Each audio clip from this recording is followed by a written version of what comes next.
Thank you very much. Coming from Hollywood, of course, we know a lot about directors like that. Time, money, it's sort of fungible. So I want to talk to you today. I want to tell you a story, and really this story is about a character. This is the character. This is the character at birth. It's a humble pencil. And this is the character today. It's a cintiq pen.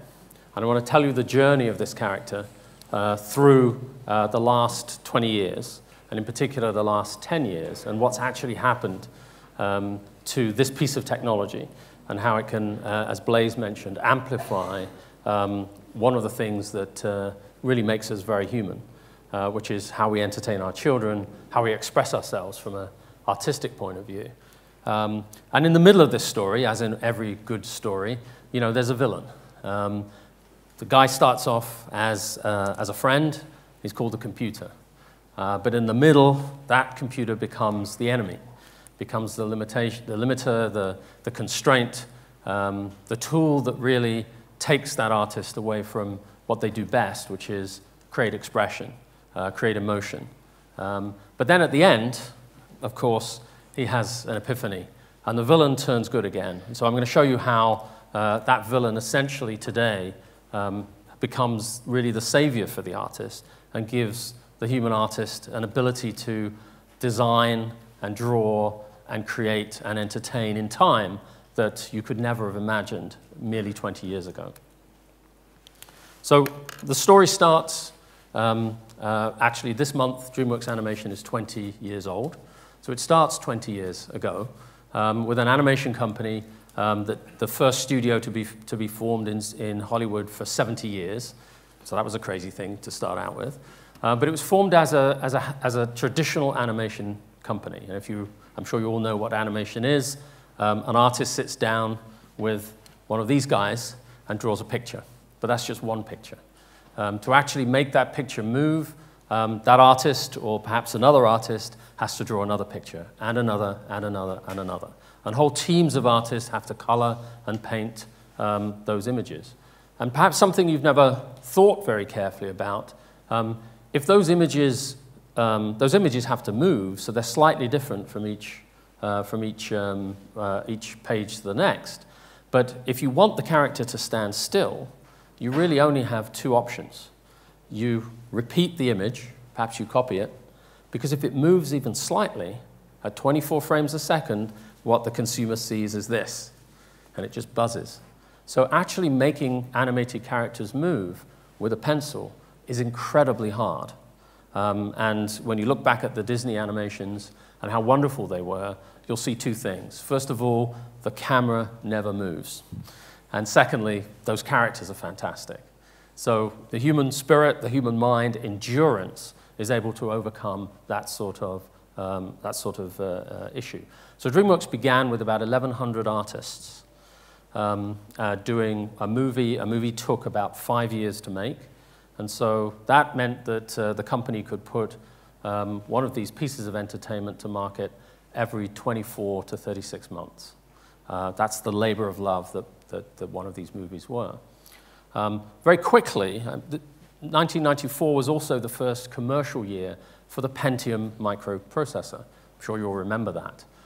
This was a major step in microarchitecture, and it really sort of gave a boost to the PC era, and it induced governments and engineering labs and aerospace essentially to say, okay, we're no longer going to build our own machines. We're no longer going to spend millions of dollars creating unique solutions. We're just going to buy from Intel. We're going to buy from Microsoft. We're going to take computing machinery off the shelf. That was a very significant decision, made first in the US, then the UK, then across the world, because it meant that the keys to the kingdom, the keys to the driving and the drivers of technology moved from aerospace to entertainment. And from that point onwards, the consumer, who really only cares to be entertained, really drove technology, and you can see that all around you. You get the emergence of companies like NVIDIA, graphics cards, computer games, Netflix, streaming movies. Essentially, the world of technology today is a consumer world driven by advances in consumer experiences. So here we are, back in 1994, 96, DreamWorks looking at the digitization of this artistic endeavor.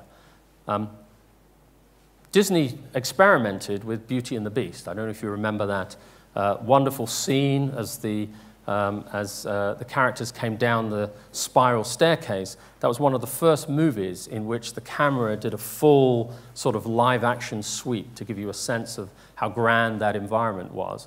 And the images, the background images, were drawn by computer, very slowly, but the computer could actually do the translation of all the pieces in the scene from one camera position to another. Disney didn't have to rely on artists essentially painstakingly imagining how those unmoving objects would actually move in space as the viewpoint of the watcher changed. So that was the beginning of really computer-aided animation. And things have moved incredibly fast since then. Let me give you a sense of the scale of problem that we're talking about. So our latest movie, How to Train Your Dragon 2, took about 80 million hours to produce, 80 million compute hours to produce 130,000 images. Each one of those images has between 5 and 10,000 individual digital assets in it. Those assets are created and changed by a group of artists of about 300 to 400 artists working worldwide.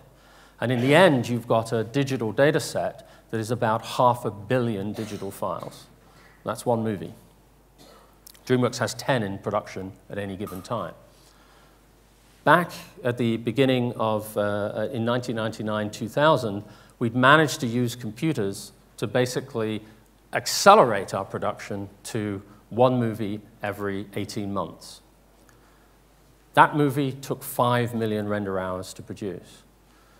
How to Train Your Dragon took 80 million. It's the third movie we put to market this year. So you can see 2 orders of magnitude improvement in efficiency or in output, an order of magnitude increase in complexity of the movies. You can see the difference if you look at the first Shrek to the latest movies that come out from ourselves and other studios, all over the period of about 15 years. That amount of increase in work. We still have 1,100 artists. So all of that is down to computing technology. So let's get to the villain. Because as we took this out of the hand of the artist, we put them in front of a screen, and we put them in front of a screen with a keyboard, and we gave them engineering tools. We gave them objects in 3D space, and we asked them to move those objects as if they were architects or engineers. And we gave them very similar tools. And all of that expressivity really left the business. So it's a testament to those artists that the movies that we've made over the past 15, 20 years have been so good. They have to fight their way through the technology in order to actually deliver the emotion and expression that you see in those characters that makes our kids laugh. So how did we go from one movie every 18 months to 3 movies every year with an order of magnitude increase in their complexity? Well, I'll bring in now some of the common terms that you hear in the technology industry, but give it a slightly different twist. The first step was the cloud.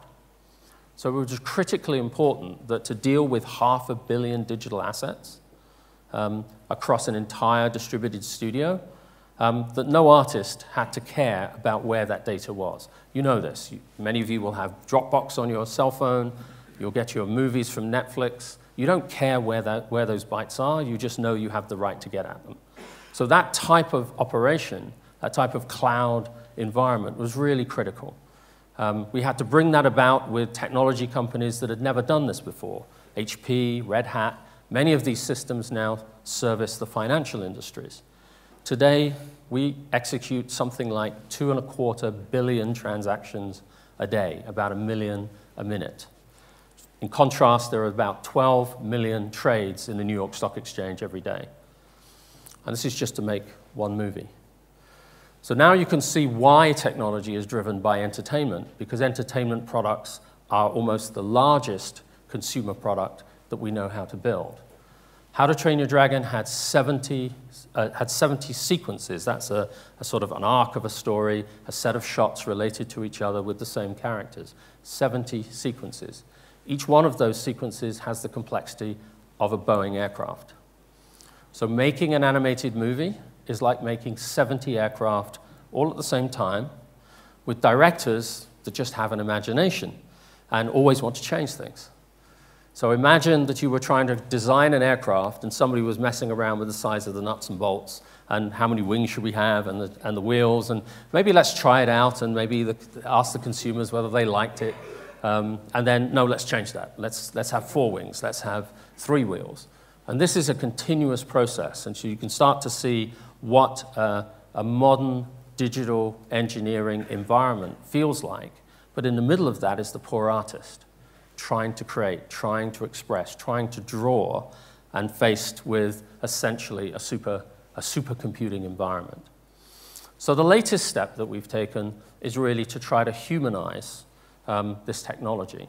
So we have the cloud, we have thousands and thousands of computers worldwide making these images, but that's the large scale of this problem. What about the small scale? What can we put under the control of a single artist? And so the latest step was to say, well, look, if we have 1,000, 2,000 cores available, why can't we make those available to one person? This person is trying to draw images and draw images in time.